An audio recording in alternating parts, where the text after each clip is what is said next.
Hey guys, Probo1701 here, and today on It's Armageddon, we are continuing our series of picking which 5 stories from each Doctor we would save if Armageddon was happening, is the end of the world as we know it, and I feel fine, and we can only save 5 particular stories from a certain Doctor. We are on the 12th Doctor at this point. One of my fellow Doctor Who content creators, Paul, actually suggested this idea to me. He likes my It's Armageddon series and wondered if I would go through the various Doctors talking about which 5 stories I would keep from each Doctor. Sounded like a good idea, so that's what we've been working on, and we are at the 12th Doctor at this point. And the first one on the list is Heaven Sent. I do think Heaven Sent is objectively Capaldi's best story. I think it's subjectively definitely my favorite by him. I love this story. I think it's one of the best Doctor Who stories, especially considering it's a one-man show, basically. It's pretty much just Peter Capaldi proving why he's so good in the role.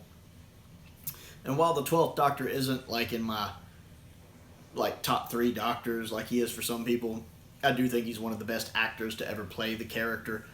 He's just so good here. He's so much fun to watch. I've rewatched this episode so many times.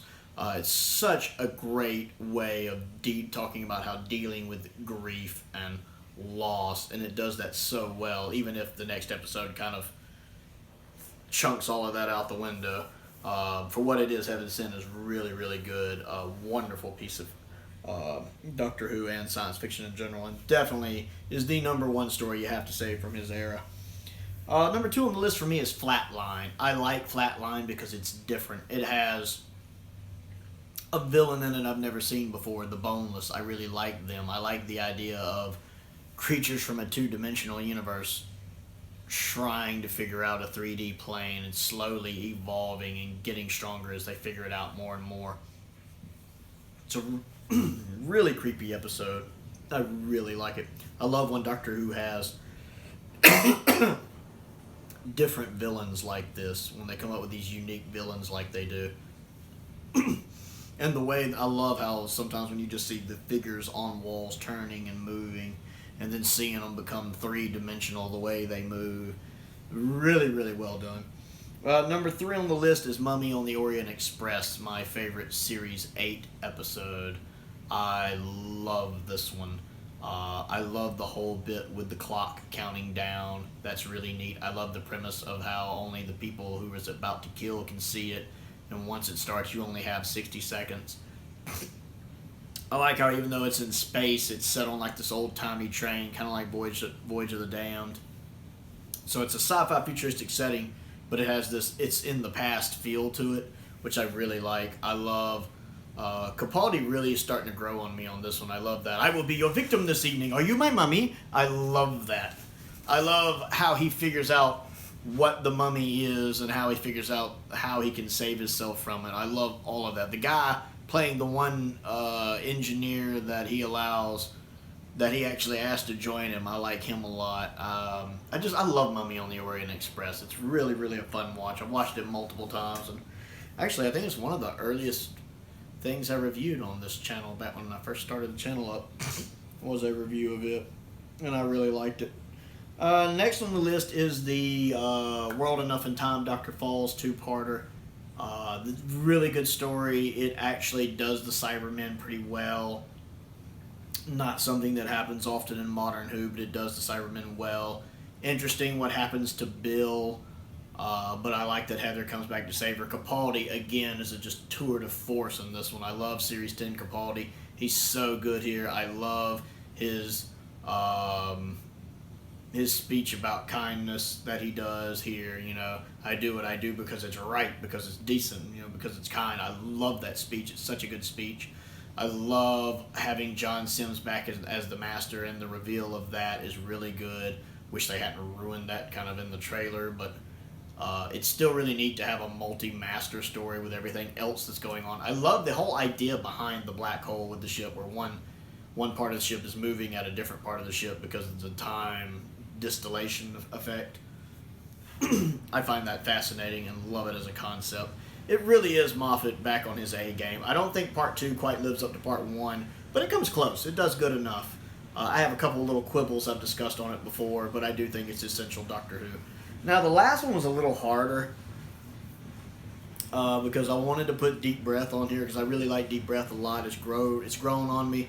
I love the call back to the girl in the fireplace with the creatures, the clockwork machines, but they're very different in Deep Breath, which I really like. It's not just a redo of Girl in the Fireplace. They're very different. It's a very different story. I like when you have a one-off villain that does come back, but it's not just a rehash of the other story. It's done in a completely different way. That was really, really good. I really like Deep Breath.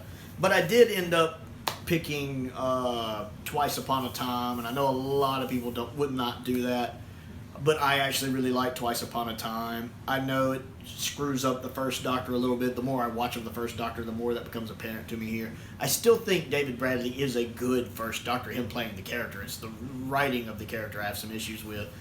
But again, Capaldi is so good in it. I love the scenes transitioning from 10th Planet to Twice Upon a Time, and then at the end when it transitions back to 10th Planet is really neat. I love that version of Tennant's Valet de Sim, or Valet de Sim, however you say it.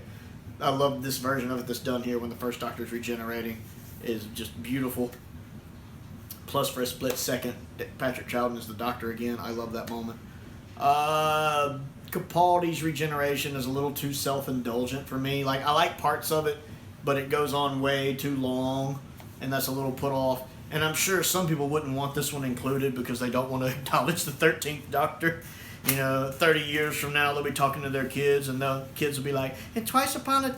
And the Doctor Falls is where the show ended, right? Right, Grandpa? That's right, son, yes. Dr. Falls was the final episode of Doctor Who. But we've heard rumors that there was other doctors after that. There was a female... No, that's not true. That's just talk. Don't believe any of that. But Mark said there was a female doctor. Go to your room.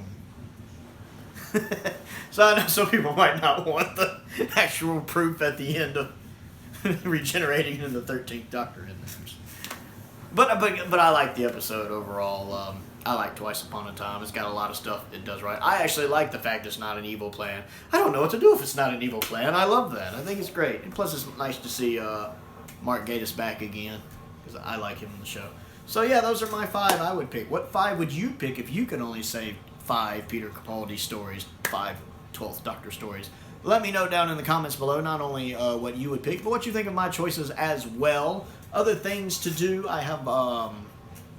Let's see, other things to do. Click the like button, click the subscribe button, click the bell for notifications. I also have a Patreon if you would like to contribute to that. There is a link to that down in the description below. If you have a minute, check that out. Different tiers there you can join at. If you like what I do and want to contribute to what I do, help contribute to getting more of these wonderful box sets and still books. Most importantly, stay safe out there, and thank you for watching.